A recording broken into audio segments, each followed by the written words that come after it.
ಸ್ನೇಹಿತರೆ ನಮಸ್ಕಾರ ಎಲ್ರಿಗೂ welcome back to my YouTube channel. ಇವತ್ತಿನ ಈ ಒಂದು ವಿಡಿಯೋದಲ್ಲಿ ಫ್ರೂಟ್ಸ್ ತಂತ್ರಾಂಶದಲ್ಲಿ KYC ಮಾಡೋದು ಹೇಗೆ, ಅದು ಕೂಡ ರೈತರೇ ಸ್ವತಃ ಮೊಬೈಲ್ ಫೋನ್ನಲ್ಲಿ ಮನೆಯಲ್ಲೇ ಕೂತು ಕೂಡ ಈ ಒಂದು ಕೆಲಸನ ಮಾಡ್ಬೋದು. ಇಲ್ಲಿ ನೀವು ನೋಡ್ಬೋದು ಸಕ್ಸಸ್ಫುಲ್ಲಾಗಿ ಅಪ್ಡೇಟ್ ಆಗಿದೆ KYC. ಆಲ್ರೆಡಿ ಈ ಫಾರ್ಮರ್ಗೆ ನಾನು ಮಾಡಿಕೊಟ್ಟಿದ್ದೀನಿ. ಸಂಪೂರ್ಣವಾಗಿ ಈ ಮುಂದಿನ ವಿಡಿಯೋ ಭಾಗದಲ್ಲಿ ನೀವೇ ಸ್ವತಃ ಮಾಡೋದು ಹೇಗೆ ಅಂತ ಕೂಡ ತಿಳಿಸ್ಕೊಡ್ತೀನಿ. ತುಂಬ ಜನರಿಗೆ ಮೆಸೇಜ್ ಕೂಡ ಬಂದಿದೆ, ಕಡ್ಡಾಯವಾಗಿ ಫ್ರೂಟ್ಸ್ಗೆ ನೀವು KYC ಮಾಡಿ ಅಂತೇಳಿ.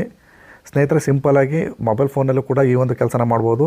ಗೊತ್ತಿಲ್ಲ ಅಂದರೆ ನೀವು ಹತ್ತಿರದ ಕೃಷಿ ಇಲಾಖೆಗೆ ಹೋಗಿ ನೀವು ಈ ಒಂದು ಕೆಲಸನ ಮಾಡಬೇಕಾಗತ್ತೆ. ಸ್ನೇಹಿತರೆ, ಇದೇ ಫಾರ್ಮರ್ ಕನ್ಸೆಂಟ್ ಫಾರ್ಮ್ ಆಗಿರ್ತದೆ. ಈ ಒಂದು ಫಾರ್ಮ್ನ ನೀವು ಪ್ರತಿಯೊಬ್ಬ ರೈತರು ಕೂಡ ಸಬ್ಮಿಟ್ ಮಾಡಬೇಕು. ಈ ಒಂದು ಫಾರ್ಮ್ನ ನೀವೇ ಸ್ವತಃ ಸಬ್ಮಿಟ್ ಮಾಡಬೇಕು ಅಂದರೆ ನೀವು ಯಾವುದಾದ್ರು ಸರ್ಚ್ ಬಾರ್ಗೆ ಬಂದು ಫ್ರೂಟ್ಸ್ ಲಾಗಿನ್ ಅಂತ ಟೈಪ್ ಮಾಡಿ, ಅಲ್ಲಿ ಫಸ್ಟ್ ಆಪ್ಷನ್ನೇ ಬರುತ್ತೆ ಫ್ರೂಟ್ಸ್ ಅಂತ.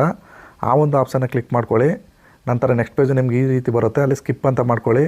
ಮೇಲ್ಗಡೆ ಪಾಪಪ್ ಹೋಗುತ್ತೆ.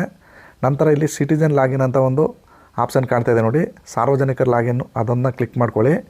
ನಂತರ ನೆಕ್ಸ್ಟ್ ಪೇಜಲ್ಲಿ ಈ ರೀತಿ ಪೇಜ್ ಓಪನ್ ಆಗ್ತದೆ. ಇಲ್ಲಿ ನೀವು ಫಸ್ಟ್ ಟೈಮ್ ರಿಜಿಸ್ಟ್ರೇಷನ್ ಮಾಡಬೇಕು ಅಂದರೆ ಕೆಳಗಡೆ ಬಂದು ಸಿಟಿಜನ್ ರಿಜಿಸ್ಟ್ರೇಷನ್ ಅಂತ ಒಂದು ಕಾಲಮ್ ಕಾಣ್ತಾ ಇದೆ, ಆ ಒಂದು ಆಪ್ಷನ್ ಕ್ಲಿಕ್ ಮಾಡ್ಕೊಳ್ಳಿ. ನಂತರ ಈ ರೀತಿ ಪಾಪಪ್ ಬರುತ್ತೆ. ನೀವು ಈ ಒಂದು ಕೆಲಸನ ಯಾವುದ್ರ ಮುಖಾಂತರ ಮಾಡ್ತೀರಾ ಅಂತ. ನಾನಿಲ್ಲಿ ಮೊಬೈಲ್ ಅಥವಾ ಟ್ಯಾಬ್ಲೆಟ್ ಆ ಒಂದು ಆಪ್ಷನ್ನ ಸೆಲೆಕ್ಟ್ ಮಾಡ್ಕೊತಾ ಇದ್ದೀನಿ. ನಂತರ ನೆಕ್ಸ್ಟ್ ಸ್ಟೆಪ್ಪಲ್ಲಿ ಇಲ್ಲಿ ನಿಮ್ಮ ಆಧಾರ್ ನಂಬರ್ನ ಹಾಕ್ಲಿಕ್ಕೆ ಹೇಳುತ್ತೆ. ನಂತರ ಕೆಳಗಡೆ ಕನ್ಸಲ್ಟ್ ಬಾಕ್ಸ್ ಇದೆ, ಅದನ್ನು ಕ್ಲಿಕ್ ಮಾಡಿಕೊಂಡು ಕೆಳಗಡೆ ಬಂದು OTP ಆಪ್ಷನ್ನ ಸೆಲೆಕ್ಟ್ ಮಾಡಿಕೊಂಡು OTP ಪಡೆಯಿರಿ ಅಂತ ಕ್ಲಿಕ್ ಮಾಡ್ಕೊಳ್ಳಿ. ನಂತರ ನಿಮ್ಮ ಆಧಾರ್ ರಿಜಿಸ್ಟರ್ಡ್ ಮೊಬೈಲ್ಗೆ ಒಂದು OTP ಹೋಗುತ್ತೆ. ಆ ಒಂದು OTPನ ಮತ್ತೆ ಸ್ಕ್ರೋಲ್ ಮಾಡ್ಕೊಂಡು ಕೆಳಗಡೆ ಬನ್ನಿ, ಅಲ್ಲಿ ಒಂದು ಕಾಲಮ್ ಕೂಡ ಓಪನ್ ಆಗ್ತದೆ. ಈ ಒಂದು ಕಾಲಮ್ಗೆ ಬಂದಿರತಕ್ಕಂಥ OTPನ ಹಾಕಿ ಕೆಳಗಡೆ ಸಬ್ಮಿಟ್ ಅಂತ ನೀವು ಮಾಡಬೇಕಾಗತ್ತೆ. ನಂತರ ಸ್ನೇಹಿತರೆ, ನೆಕ್ಸ್ಟ್ ಪೇಜಲ್ಲಿ ಈ ರೀತಿ ಬರುತ್ತೆ. ಇಲ್ಲಿ ಮೊಬೈಲ್ ನಂಬರನ್ನು ಅಲ್ಲಿ ಒಂದು ಕಾಲಮ್ಗೆ ಹಾಕಿ ಪ್ರೊಸೀಡ್ ಅಂತ ಮಾಡಿ. ಇವಾಗ ನಿಮ್ಮ ಮೊಬೈಲ್ ನಂಬರ್ಗೆ ಒಂದು ಕೊಟ್ಟಿರ್ತಕ್ಕಂಥ ಫೋನ್ ನಂಬರ್ಗೆ ಒಂದು OTP ಬರುತ್ತೆ. ಆ OTPನ ನೆಕ್ಸ್ಟ್ ಪೇಜಲ್ಲಿ ಹಾಕಿ ನೆಕ್ಸ್ಟ್ ಅಂತ ಮಾಡ್ತು ಅಂದರೆ ಇಲ್ಲಿ ಒಂದು ಪಾಸ್ವರ್ಡ್ನ ಕ್ರಿಯೇಟ್ ಮಾಡ್ಕೊಳ್ಳೋಕೆ ಹೇಳುತ್ತೆ. ಇಲ್ಲಿ ನೀವು ಎರಡು ಕಾಲಮ್ಗೆ ಒಂದೇ ರೀತಿ ಪಾಸ್ವರ್ಡ್ ಮತ್ತು ಕನ್ಫರ್ಮ್ ನ್ಯೂ ಪಾಸ್ವರ್ಡ್ ಎರಡೂ ಕೂಡ ಒಂದೇ ರೀತಿ ಹಾಕಿ ಇಲ್ಲಿ ಕ್ರಿಯೇಟ್ ನೌ ಅಂತ ಕ್ಲಿಕ್ ಮಾಡ್ತು ಅಂದರೆ ನಿಮಗೆ ಸಕ್ಸಸ್ಫುಲ್ಲಾಗಿ ಅಕೌಂಟ್ ಕ್ರಿಯೇಟ್ ಆಗುತ್ತೆ. ಮತ್ತು take me to the login page ಅಂತ ಕ್ಲಿಕ್ ಮಾಡ್ಕೊಳ್ಳಿ, ಮತ್ತು ಹೋಮ್ ಪೇಜಿಗೆ ಬಂದುಬಿಡುತ್ತೆ. ಇಲ್ಲಿ ಸ್ನೇಹಿತರೆ, ನೀವು ರಿಜಿಸ್ಟರ್ ಮಾಡ್ಕೋಬೇಕಾದ ಕೊಟ್ಟಿರ್ತೀರಲ್ಲ ಫೋನ್ ನಂಬರು, ಹಾಗೆಯೇ ಪಾಸ್ವರ್ಡು, ಕೆಳಗೆ ಕಾಣ್ತಾ ಇರ್ತಕ್ಕಂಥ ಕ್ಯಾಪ್ಷನ್ ಹಾಕಿ ಲಾಗಿನ್ ಅಂತ ಕ್ಲಿಕ್ ಮಾಡ್ಕೊಳ್ಳಿ.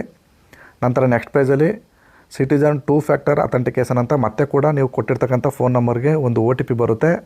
ಆ ಒಂದು OTPನ ಬಾಕ್ಸಲ್ಲಿ ಹಾಕಿ ಪಕ್ಕದಲ್ಲಿರೋ ಕ್ಯಾಪ್ಷನ್ ಹಾಕಿ ನೀವು ಸಬ್ಮಿಟ್ ಅಂತ ಕ್ಲಿಕ್ ಮಾಡಬೇಕು. ಸಬ್ಮಿಟ್ ಅಂತ ಕ್ಲಿಕ್ ಮಾಡಿದ ನಂತರ ಈ ರೀತಿ farmer registration and unified beneficiary information system ಅಂತೇಳಿ ಫ್ರೂಟ್ಸ್ಗೆ ಲಾಗಿನ್ ಆಗುತ್ತೆ. ಇಲ್ಲಿ ನೀವು ಮಾಡಿಫಿಕೇಷನ್ ಅನ್ನೋ ಒಂದು ಆಪ್ಷನ್ಗೆ ಬಂದು ಇಲ್ಲಿ ನೀವು KYC ಮತ್ತು ಫಾರ್ಮರ್ ಕನ್ಸಲ್ಟು, ಹಾಗೆಯೇ address update, caste, land seeding ಎಲ್ಲ ಕೂಡ ಮಾಡ್ಬೋದು. ಮೊದಲಿಗೆ ಇಲ್ಲಿ ಫಾರ್ಮರ್ ಕನ್ಸಲ್ಟ್ ಅಂತ ಕ್ಲಿಕ್ ಮಾಡ್ಕೊಳ್ಳಿ. ನೀವು ಕೇವಲ ಫಾರ್ಮರ್ ಕನ್ಸಲ್ಟ್ ಮತ್ತು KYC ಇವೆರಡು ಮಾಡಿದ್ರೆ ಸಾಕು, ನಿಮ್ಮ ಕೆಲಸ ಸಕ್ಸಸ್ ಆಗುತ್ತೆ. ನಾನಿವಾಗ ಮೊದಲಿಗೆ ನಾನಿಲ್ಲಿ ಫಾರ್ಮರ್ ಕನ್ಸಲ್ಟ್ ಅಂತ ಕ್ಲಿಕ್ ಮಾಡ್ಕೊತಾ ಇದ್ದೀನಿ.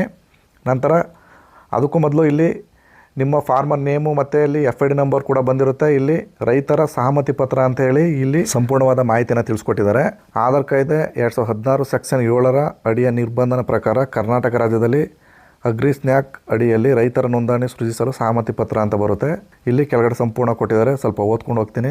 ನಾನು ಅಂದರೆ ನಮ್ಮ ಹೆಸರು, ತಂದೆ ಹೆಸರು ಬಂದಿರುತ್ತೆ. ಕೃಷಿ ವಲಯಕ್ಕೆ ಸಂಬಂಧಿಸಿದಂತೆ ರಾಜ್ಯ ಮಟ್ಟದಲ್ಲಿ ಫ್ರೂಟ್ಸ್ ರೈತ ನೋಂದಣಿ ವ್ಯವಸ್ಥೆ ಮತ್ತು ರಾಷ್ಟ್ರ ಮಟ್ಟದಲ್ಲಿ ಅಗ್ರಿ ಸ್ಟಾಕ್ ರೂಪದಲ್ಲಿ ರಚಿಸಲಾಗುತ್ತಿರುವ ಡಿಜಿಟಲ್ ಸಾರ್ವಜನಿಕ ಮೂಲಸೌಕರ್ಯ DPIಗಾಗಿ ನನ್ನ ಆಧಾರ್ ಸಂಖ್ಯೆ ಹಾಗೂ ಗುರುತಿನ ಮಾಹಿತಿಯನ್ನು ಭಾರತದ ವಿಶಿಷ್ಟ ಗುರುತಿನ ಪ್ರಾಧಿಕಾರ UID ಯೊಂದಿಗೆ KYC ಅಥವಾ ಇಲ್ಲ ಅಂತ ಹೇಳಿ ನಾನು ಅದನ್ನು ದೃಢಪಡಿಸ್ಕೊಡ್ತೀನಿ. ಹಾಗೆಯೇ ರಾಜ್ಯದಲ್ಲಿ ಕೇಂದ್ರ ಸರ್ಕಾರ ಹಾಲಿ ಒದಗಿಸ್ತಿರುವ, ಭವಿಷ್ಯದಲ್ಲಿ ಒದಗಿಸಲಾಗುವ ವಿವಿಧ ಯೋಜನೆ ಸೇವೆಗಳನ್ನು ಪಡೆಯಬೇಕು ಅಂದರೆ ಈ ಹಣ ರೂಪದಲ್ಲಿ ಬರ್ತಕ್ಕಂಥ ಸೌಲಭ್ಯನ ಪಡೀಲಿಕ್ಕೆ, ಹಾಗೆ ರಾಜ್ಯದಿಂದ ಬರ್ತಕ್ಕಂಥ ಯಾವುದೇ ಯೋಜನೆ ಲಾಭ ಪಡಿಬೇಕು ಅಂದರೆ ಈ ಒಂದು ಕೆಲಸನ ಕಂದಾಯ ಇಲಾಖೆಯ ಪಹಣಿಯಲ್ಲಿ ಇಂದೀಕರಿಸಲು ನಾನು ರಾಜ್ಯ ಮತ್ತು ಕೇಂದ್ರ ಸರ್ಕಾರಗಳಿಗೆ ಸಮ್ಮತಿಸ್ತೀನಿ ಅಂತೇಳಿ ಈ ರೀತಿ ಬರುತ್ತೆ. ಹಾಗೆಯೇ ಸ್ನೇಹಿತರೆ, ಇಲ್ಲಿ ಪ್ರಧಾನಮಂತ್ರಿ ಕಿಸಾನ್ ಸಮ್ಮಾನ್ ನಿಧಿ, ಪ್ರಧಾನಮಂತ್ರಿ ಫಸಲ್ ಬಿಮಾ ಯೋಜನೆ, ರಾಜ್ಯ ನೇರ ನಗದು ವರ್ಗಾವಣೆ, ಕೃಷಿ ಮತ್ತು ಇತರೆ ಇಲಾಖೆಗಳ ವಿವಿಧ ಯೋಜನೆಗಳಲ್ಲಿ ಈಗಾಗಲೇ ಲಭ್ಯವಿರುವ ಮತ್ತು ಕಂದಾಯ ಇಲಾಖೆಯ ಪಹಣಿಗಳಲ್ಲಿ ಇಂದೀಕರಿಸಿರುವ ನನ್ನ ಆಧಾರ್ ವಿವರಣೆಗಳನ್ನೊಳಗೊಂಡ ತಂತ್ರಾಂಶವನ್ನು ಡಿಜಿಟಲ್ ಸಾರ್ವಜನಿಕ ಮೂಲಸೌಕರ್ಯ ಭಾಗವಾದ ಫ್ರೂಟ್ಸ್ ಅಗ್ರಿ ಸ್ಟಾಕ್ನಲ್ಲಿ ರೈತರ ಗುರುತಿನ ಸಂಖ್ಯೆಯನ್ನು ಸೃಜಿಸಲು ಮತ್ತು ಈ ಎಲ್ಲ ಒಂದು ಕೆಲಸ ಕಾರ್ಯಗಳಿಗೆ ನಾನು ಸಹಮತಿ ವ್ಯಕ್ತಪಡಿಸ್ತೀನಿ ಅಂತ ಹೇಳಿ ಈ ರೀತಿ ಬರುತ್ತೆ. ನೀವೆಲ್ಲ ಓದ್ಕೊಂಡು ಇಲ್ಲಿ ಕೆಳಗಡೆ ಕನ್ಸಲ್ಟ್ ಬಾಕ್ಸ್ ಇದೆ, ಅದನ್ನು ಕ್ಲಿಕ್ ಮಾಡಿ ಸೈನ್ ಅಂತ ಕ್ಲಿಕ್ ಮಾಡಬೇಕು. ನಂತರ ಒಂದು ಪಾಪ ಬರುತ್ತೆ, ಓಕೆ ಅಂತ ಮಾಡಿ. ಇವಾಗ ಸೈನ್ ಮಾಡೋ ಕಾಲಮ್ಗೆ ಕರ್ಕೊಂಡು ಹೋಗುತ್ತೆ. ಅಲ್ಲಿ ಮೊದಲಿಗೆ ನಿಮ್ಮ ಆಧಾರ್ ನಂಬರ್ನ ಹಾಕಿ ಇಲ್ಲಿ ಗೆಟ್ OTP ಅಂತ ಕ್ಲಿಕ್ ಮಾಡಿ. ಇವಾಗ ನೀವು ಆಧಾರ್ ರಿಜಿಸ್ಟರ್ಡ್ ಮೊಬೈಲ್ಗೆ ಒಂದು OTP ಬರುತ್ತೆ, ಅದನ್ನು ಈ ಬಾಕ್ಸಲ್ಲಿ ಹಾಕಿ ಕೆಳಗಡೆ ಬಂದು ಸಬ್ಮಿಟ್ ಅಂತ ಕ್ಲಿಕ್ ಮಾಡಬೇಕಾಗತ್ತೆ. ಇಲ್ಲಿ ಆಧಾರ್ ಕಾರ್ಡು ಮತ್ತು ಆಧಾರ್ ಕಾರ್ಡ್ ಲಿಂಕ್ ಆಗಿರ್ತಕ್ಕಂಥ ಫೋನ್ ನಂಬರು ನೀವು ಜೊತೆಲೇ ಕೂಡ ಇಟ್ಕೊಂಡಿರ್ಬೇಕಾಗ್ತದೆ. ಇಷ್ಟಾದ ನಂತರ ಸ್ನೇಹಿತರೆ ಮತ್ತೆ ಹೋಮ್ ಪೇಜಿಗೆ ಬರುತ್ತೆ. ಇಲ್ಲಿ ನೆಕ್ಸ್ಟ್ ಸ್ಟೆಪ್ ಬಂದು KYC ಅಂತ ಒಂದು ಆಪ್ಷನ್ ಇದೆ ನೋಡಿ, ಆ ಒಂದು ಕೆಲಸನ ಮಾಡಬೇಕಾಗತ್ತೆ.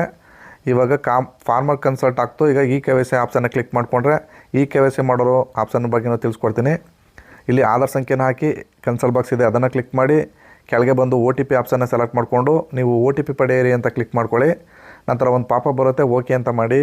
ಇವಾಗ ನಿಮ್ಮ ಆಧಾರ್ ರಿಜಿಸ್ಟರ್ಡ್ ಮೊಬೈಲ್ಗೆ ಒಂದು OTP ಬರುತ್ತೆ. ಆ ಒಂದು OTPನ ಈ ಕೆಳಗೆ ಕಾಣ್ತಿರ್ತಕ್ಕಂಥ ಬಾಕ್ಸ್ಗೆ ಹಾಕಿ ಕೆಳಗಡೆ ನೀವು ಸಬ್ಮಿಟ್ ಅಂತ ಕ್ಲಿಕ್ ಮಾಡಬೇಕಾಗತ್ತೆ. ಸ್ನೇಹಿತರೆ, ಇಷ್ಟಾದ ನಂತರ ಆಟೋಮೆಟಿಕ್ಕಾಗಿ ನಿಮ್ಮದು KYC ಸಬ್ಮಿಟ್ ಆಗ್ತು ಅಂದರೆ ಇಲ್ಲಿ ನೀವು ನೋಡ್ತಾ ಇರ್ಬೋದು, ತೋರಿಸ್ತಾ ಇದೆ ಸಕ್ಸಸ್ಫುಲ್ಲಿ ಅಪ್ಡೇಟೆಡ್ KYC ಅಂತ ಬರ್ತಾ ಇದೆ. ಇಷ್ಟೇ ಸ್ನೇಹಿತರೆ, ನೀವು ಅಪ್ಡೇಟ್ ಮಾಡಬೇಕಾಗಿರ್ತಕ್ಕಂಥದ್ದು. ಇಷ್ಟು ಕೆಲಸನ ಮಾಡಿಕೊಂಡ್ರೆ ಸಕ್ಸಸ್ಫುಲ್ಲಾಗಿ ನಿಮ್ಮದು ಅಪ್ಡೇಟ್ ಆಗುತ್ತೆ. ಹಾಗೆಯೇ ಲ್ಯಾಂಡ್ ಟೈಪು ಮತ್ತು ಕ್ಯಾಸ್ಟು, ನಿಮ್ಮ ಫೋಟೋ, ಹಾಗೆಯೇ ಇಲ್ಲಿ ತುಂಬ ಆಪ್ಷನ್ಗಳಿದೆ. ನೀವು ಮಾಡಿಫಿಕೇಷನ್ ಮಾಡ್ತೀನಿ ಅಂದರೂ ಕೂಡ ಮಾಡ್ಕೋಬೋದು. ಇಲ್ಲಿ land type, photo update, gender update, address update, ಹಾಗೆಯೇ ಬೆನಿಫಿಷರಿ ನೇಮ್ ಏನಾದ್ರು ಕರೆಕ್ಷನ್ ಇತ್ತು ಅಂದರೂ ಕೂಡ ಮಾಡ್ಕೋಬೋದು. ಆದರೆ ಸರ್ಕಾರ ಹೇಳಿರೋ ಮಾನದಂಡಗಳ ಪ್ರಕಾರ KYC ಮತ್ತು ಫಾರ್ಮರ್ ಕನ್ಸಲ್ಟು ಈ ಎರಡು ಆಪ್ಷನ್ಗಳು ಮಾಡಿಕೊಂಡ್ರೆ ಸಾಕು, ನಿಮ್ಮದು ಆಟೋಮೆಟಿಕ್ಕಾಗಿ ಕಂಪ್ಲೀಟ್ ಆಗುತ್ತೆ ನಿಮ್ಮ ಕೆಲಸ. ಇದಿಷ್ಟೇ ಕೆಲಸ ಸ್ನೇಹಿತರೆ. ಈ ಕೆಲಸ ನೀವು ಮನೆಯಲ್ಲೇ ಕೂತು ಕೂಡ ಮಾಡ್ಕೋಬೋದು. ಒಂದು ವೇಳೆ ಗೊತ್ತಾಗಿಲ್ಲ ಅಂದರೆ ನಿಮ್ಮ ಹತ್ತಿರದ ರೈತ ಸಂಪರ್ಕ ಕೇಂದ್ರಕ್ಕೆ ಭೇಟಿ ಕೊಡಿ. ಸ್ನೇಹಿತರೆ, ಇದಾಗಿತ್ತು ಇವತ್ತಿನ ಈ ಒಂದು ವಿಡಿಯೋದ ಮಾಹಿತಿ. ಈ ಮಾಹಿತಿ ನಿಮ್ಗೆ ಇಷ್ಟವಾಗಿದ್ದರೆ ದಯವಿಟ್ಟು ನಮ್ಮ ಚಾನಲ್ನ ಸಬ್ಸ್ಕ್ರೈಬ್ ಮಾಡ್ಕೊಳ್ಳಿ. ಇಷ್ಟು ಹೇಳಿ ಈ ಒಂದು ವಿಡಿಯೋ ಇಲ್ಲಿಗೆ ಮುಗಿಸ್ತಾ ಇದ್ದೀನಿ. ಎಲ್ರಿಗೂ ನಮಸ್ಕಾರ.